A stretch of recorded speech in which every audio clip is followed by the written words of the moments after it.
La motivation de veille et d'inspiration, c'est parti. Et c'est pour les gagnants assidus à vie. Pas pour les perdants de vue à vie. Mais moi, je suis plus fort que les épreuves de perfection. Moi, je les fais mention de mon œuvre élimination. Aujourd'hui, nous allons parler des épreuves.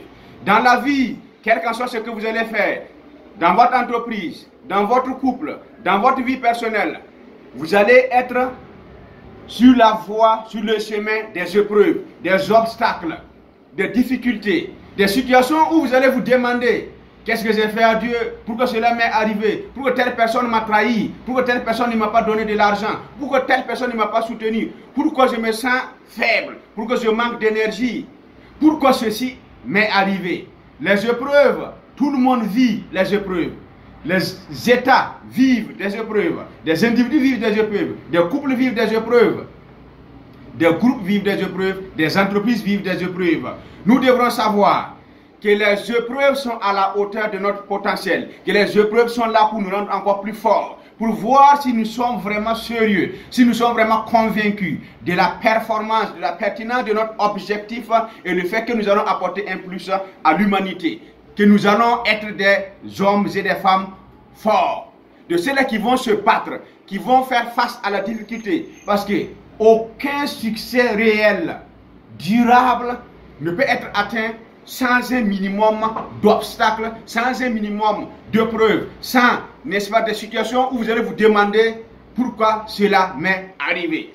Oh toi, l'entrepreneur qui se trouve actuellement dans une situation difficile, dans des dettes, manque de clients, manque de fonds, manque de soutien, souvent manque de courage, manque de motivation, sache que tu n'es pas seul. Oh toi l'étudiant qui est en train de chercher de l'emploi, qui fait le concours, qui tape à gauche et à droite, qui cherche une porte de sortie, sache que tu n'es pas seul. Oh toi la femme, la jeune fille qui a atteint l'âge de se marier, 18 ans, 25 ans, 30 ans, 35 ans, et qui n'a toujours pas de mari, ne t'inquiète pas, tu n'es pas la seule. Oh toi, le jeune homme qui est en train de se battre, qui se trouve dans une situation financière vraiment déplorable, qui a envie de se marier, qui a vu la jeune fille, qui est belle, qui est prête, qui est mûre, qui a envie de la prendre dans ses bras, dans un mariage, et qui n'a malheureusement pas les moyens, ni le soutien des parents, ni l'accompagnement de ceux qui doivent le faire pour qu'il se marie.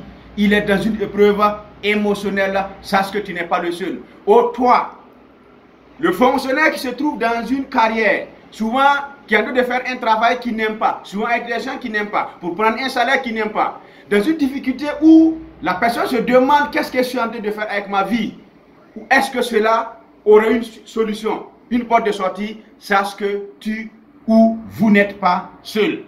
Tout le monde vit des épreuves. Les grands vivent des épreuves. Les riches vivent des épreuves. Les pauvres vivent des épreuves. Les petits vivent des épreuves. Tout le monde, chacun a une épreuve qu'il ou qu'elle est en train de traverser à l'heure où je vous parle. La question est de savoir, qu'est-ce que nous allons faire de ces épreuves? Est-ce que nous allons nous lamenter? Est-ce que nous allons pleurer? Est-ce que nous allons passer tout le temps à réfléchir en arrière, à voir uniquement le passé, à nous lamenter sur les erreurs que nous avons eu à faire, qui nous a mis dans cette situation, ou bien nous allons nous lever, nous battre, corriger un peu le tir, réfléchir, être en mode solution, être en mode action massive, changer nos relations, changer souvent même d'équipe, changer de climat, changer d'idées, changer d'informations, changer de sources d'informations, et à travers tout cela, voyager souvent, changer de milieu, changer qui nous écoutons, changer où est-ce que nous tirons les informations capitales, utiles, qui nous influencent, et c'est à travers ça que nous allons sortir des épreuves. Nous devrons nous dire que après la tempête vient le beau temps. Écoutez-moi très bien. Je peux vous dire, après avoir étudié la vie de tous ces grands hommes, tous ceux-là qui ont impacté l'humanité, je me suis rendu compte que chacun d'eux est passé par une épreuve difficile, souvent des épreuves très difficiles. Lorsque vous prenez le cas par exemple de l'inventeur de Apple, Steve Jobs, en racontant son histoire, il parlait de joindre les points, connecting the dots.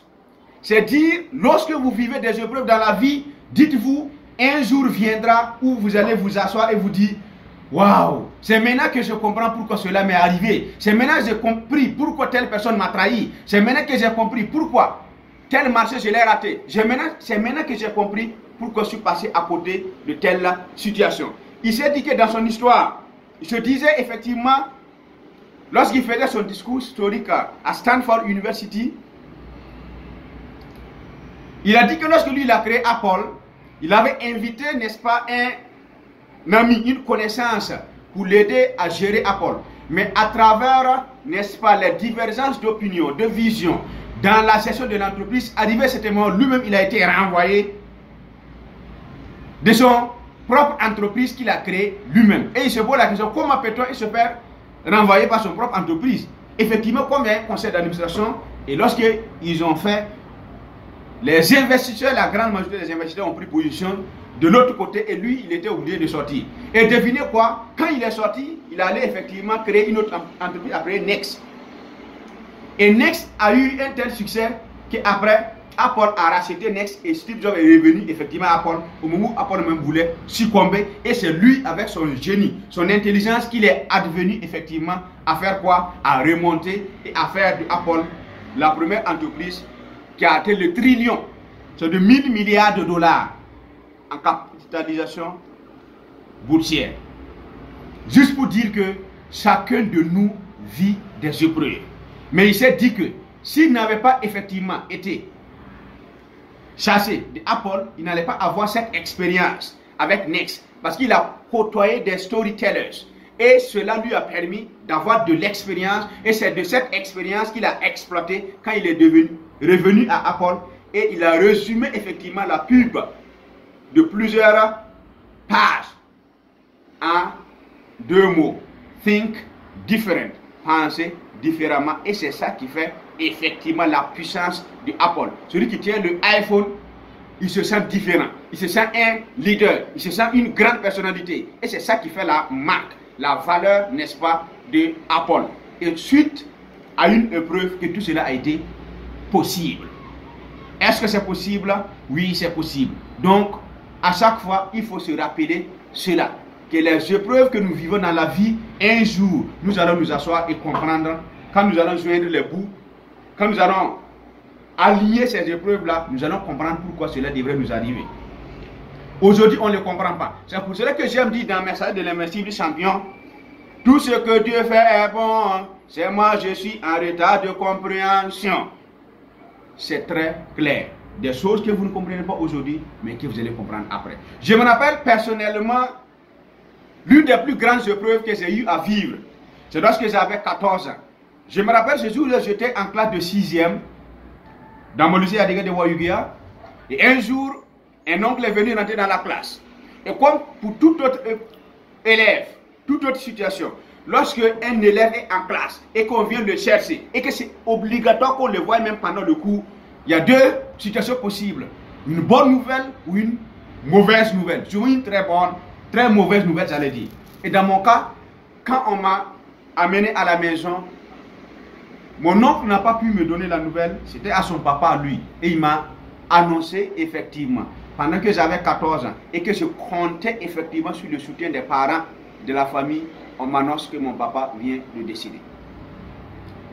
Vous imaginez-vous, un élève à 14 ans, qui avait tout le soutien de la famille, le soutien financier, moral, psychologique des parents, et un bon matin, pendant qu'il était en plein envol vers tes rêves, vers le succès scolaire et bien entendu professionnel à venir, avec des objectifs, on vient, on te dit que ton papa est décédé.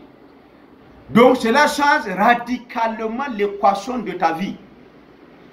Je sais de quoi je parle. Je sais que beaucoup d'entre vous qui sont en train de me regarder actuellement savent de quoi je parle. Lorsque tu es face à une telle situation, peut-être que d'autres ont été orphelins pendant qu'ils étaient jeunes, ils savent de quoi je parle. La situation change radicalement. En ce moment, je me rappelle lorsque j'étais arrivé en 6e, quand j'étais à l'école primaire, j'aimais être premier de la classe, tout ça, ainsi de suite. Mais arrivé en 6e, je m'étais dit, bon, actuellement là, je fais match nul.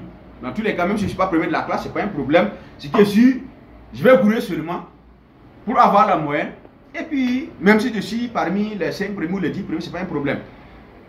Mais écoutez, lorsque on m'a annoncé la nouvelle du décès du papa, l'équation a changé radicalement.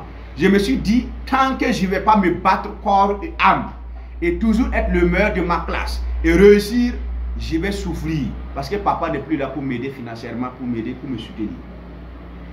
Et je vous assure, je me rappelle, j'avais pris la décision d'être toujours le premier de ma classe, et de m'éloigner de tout ce qui peut m'égarer, et m'amener à ne pas atteindre cet objectif, parmi lesquels m'éloigner des filles.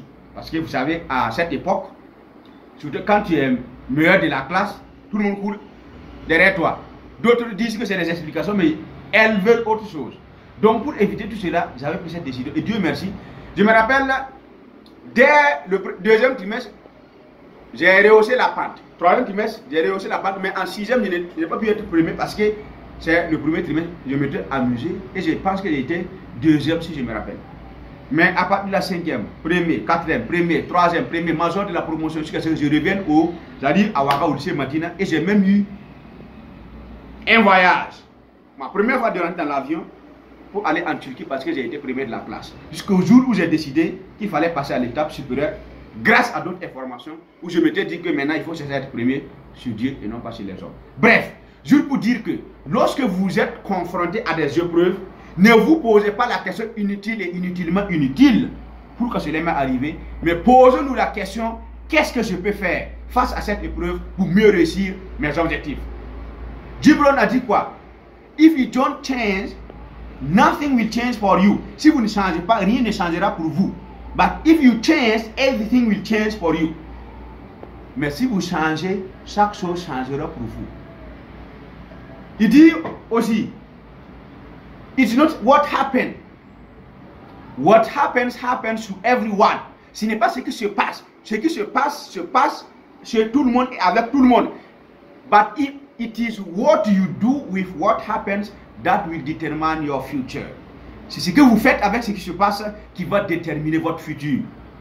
Donc, à tous ceux et toutes celles qui sont en train de m'écouter, de me regarder actuellement, sachez que ces difficultés que vous êtes en train de vivre, ces épreuves, cette souffrance physique, morale, psychologique, font partie de votre légende personnelle. Cela fait partie de votre histoire. Cela fait partie de ce que vous allez raconter lorsque vous allez réussir pour que votre succès ait un impact, soit inspirant.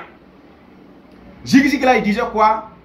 A good day is a good day, a bad day is a good story. Un bon jour est un bon jour et un mauvais jour n'est qu'une bonne histoire. Donc, soyez de ceux qui allons nous battre.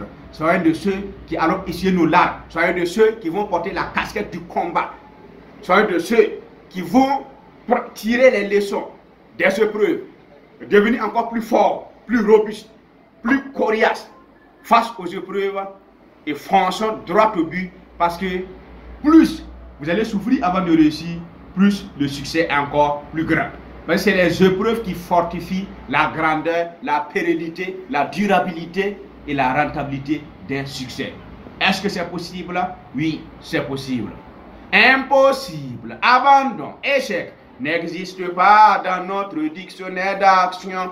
Tout ce que Dieu fait est bon, c'est nous sommes en retard de compréhension. Ton cerveau est une machine à solution. Nous réussirons à la sueur de nos neurones en action. Mais nous sommes plus forts que les épreuves de perfection. Nous les faisons mention de notre œuvre élimination. Est-ce que c'est possible? Oui, c'est possible. La motivation de veille et d'inspiration, ça continue. Et c'est pour les gagnants assidus à vie. Pas pour les perdants de vue à vie. L'Afrique est l'avenir du monde. Vive la Jeu de Vision 2030. Oui, tout est possible.